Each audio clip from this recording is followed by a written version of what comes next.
Hello, this is Team Fault, and I'm here presenting RosterIQ, a memory-driven AI agent that works on these two datasets and helps healthcare operation teams to diagnose provider roster pipeline issues. So this is the UI interface of our website, and this is the main chat section where the user can choose one of these default queries, or he can also enter his manual query.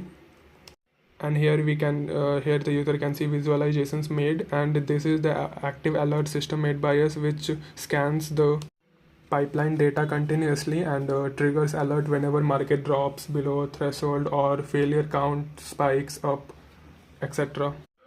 So now I'll be demonstrating the different types of memories, three different types of memories used by us, and the differences in their retrieval procedures. So the first one is procedural memory, whose section is right here. We can enter any name here and click run to get the prompt, and after running the prompt it will give us the details of that particular roster. As this text section is optional, we can also run it without giving IN kind of argument. So this type of queries make use of procedural memories, which stores diagnosis workflows as reusable procedures and can be used as I showed here. And the agent will rank the rosters based on their severity of being stuck. Also, from here we can download the visuals generated by our website, and after downloading we can see it we can see the visuals in full page and get visual explanations from there. After this we have episodic memory section right here, which stores queries and helps answering questions like what changed since my last session. As we can see here, it also shows the arrows that were resolved and market whose success rates have been changed. And lastly, we have semantic memory, which allows the agent to have domain knowledge about the roster pipeline such that it understands things like health flag meanings and operational thresholds.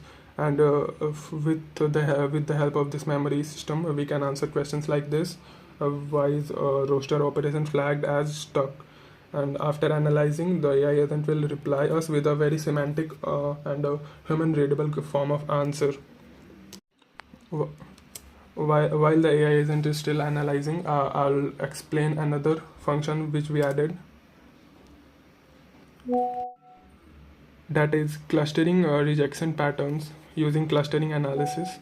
So basically it groups the failure to identify issues in a systematic manner.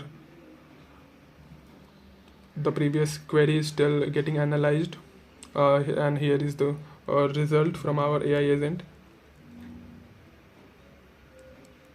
Okay, so and about the clustering rejection pattern part, we can implementation helps us answering questions like answering queries like cluster rejection patterns, and the AI will cluster them for us, and after analyzing, it will give us this kind of clustering plots that that the user can interpret very easily.